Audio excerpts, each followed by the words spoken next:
আসসালামু আলাইকুম বন্ধুরা, কেমন আছেন সবাই? আশা করি খুব ভালো আছেন আপনারা। আমরা একটি ছন্দ বজায় রেখে HTML ট্যাগ এবং তার সাথে কিছু এসেনশিয়াল অ্যাট্রিবিউট শিখছি। HTML এর অনেকটা পথ আমরা পার হয়ে এসেছি বলা চলে। আজকে আমরা একটি গুরুত্বপূর্ণ ট্যাগের কাজ শিখব। অ্যাকচুয়ালি HTML এর প্রত্যেকটি ট্যাগই খুবই গুরুত্বপূর্ণ। আজকে আমরা আইফ্রেম ট্যাগ নিয়ে আলোচনা করব। আইফ্রেম ট্যাগের কাজ হচ্ছে, আপনি যদি চান অন্য কোনো ওয়েবসাইট কিংবা তার কন্টেন্টকে আপনার ওয়েবসাইটে শো করাবেন, তাহলে আপনাকে আইফ্রেম ট্যাগটি ব্যবহার করতে হবে।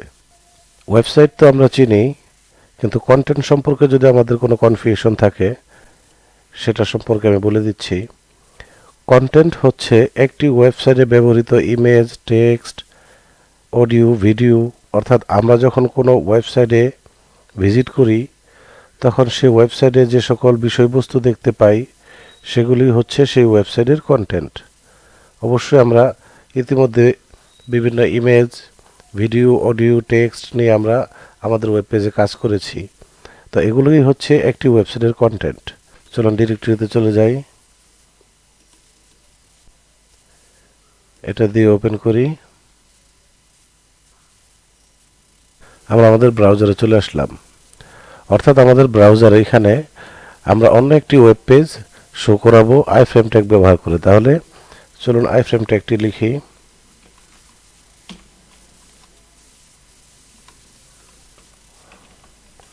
আইফ্রেম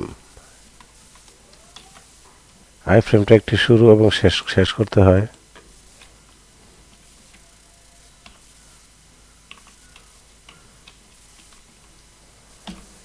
আইফ্রেম ট্যাগটি শেষ করি।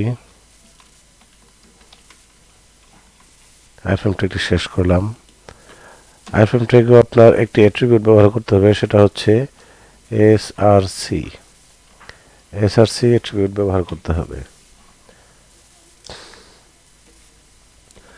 আচ্ছা, তাহলে আমরা এখন আমাদের ওয়েব পেজে অন্য একটি ওয়েবসাইটকে শো করাবো। তাহলে কোন ওয়েব পেজটি শো করাতে পারি? চলুন আমরা গুগলে যে সার্চ করি, আমাদের এডুকেশন বোর্ড রেজাল্ট .com-এ যাই। Education board result .com,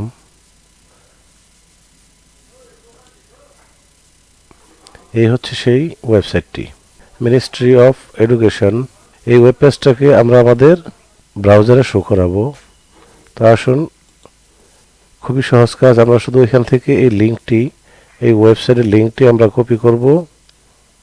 copy করে এনে আমরা আমাদের এডিটরে এসআরসির ভিতরে পেস্ট করে দেব এবং ফাইলটি সেভ করে রিলোড দেব। ফাইলটি সেভ অ্যান্ড আমাদের ব্রাউজারে আসি, রিলোড।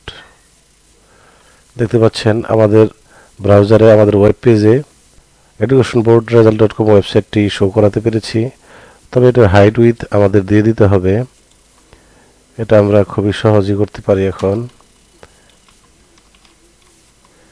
হাইট দিয়ে দিলাম, 500 পিক্সেল হাইট দিলাম।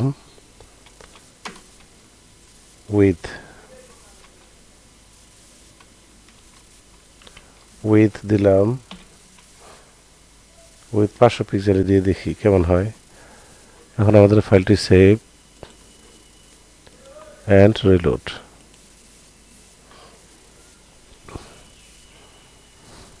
দেখতে পাচ্ছেন, কিন্তু আমার মনে হয় হাইট উইথটি আরেকটু বাড়িয়ে দিতে হবে। এখানে হাইট 1000 করে দিই,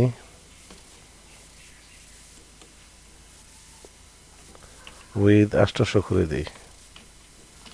এখানে হাইট দিলাম 1000, উইথ দিলাম 800। পেজটি সেভ করলাম কন্ট্রোল-S দিয়ে। এখন রিলোড দিই। হ্যাঁ, এখন অনেকটা বোঝা যাচ্ছে ক্লিয়ারলি। এটা হচ্ছে অন্য একটি ওয়েবসাইট আমরা আমাদের ওয়েব পেজে শো করেছি। আসলে এটি কি আমাদের ওয়েবসাইট? অবশ্যই না, এটি আমাদের ওয়েবসাইট না। এটি হচ্ছে, এখানে দেখতে পাচ্ছেন যে এডুকেশন বোর্ড রেজাল্ট .gov.bd। অর্থাৎ আমরা এই মিনিস্ট্রি অফ এডুকেশনের ওয়েবসাইটটি আমরা আমাদের ব্রাউজারে খুব সহজেই আইফ্রেম ট্যাগের সাহায্যে, ছোট্ট একটি অ্যাট্রিবিউট আছে সাথে, অবশ্য এই অ্যাট্রিবিউটটি ছাড়া কাজ করবে না। আমরা আমাদের ওয়েব পেজে আইফ্রেম ট্যাগ এবং এসআরসি অ্যাট্রিবিউটের সাহায্যে অন্য একটি ওয়েবসাইট আমাদের ওয়েব পেজে এখন শো করাতে পারলাম। তো বন্ধুরা, আশা করি আমি বিষয়টি আপনাদেরকে বোঝাতে পেরেছি। তারপরও যদি কারো কোথাও বুঝতে সমস্যা হয় তাহলে কমেন্ট করে জানাবেন। ভিডিওটি ভালো লাগলে লাইক, কমেন্ট, শেয়ার ও সাবস্ক্রাইব করবেন। দেখা হবে আগামী কোনো টিউটোরিয়ালে।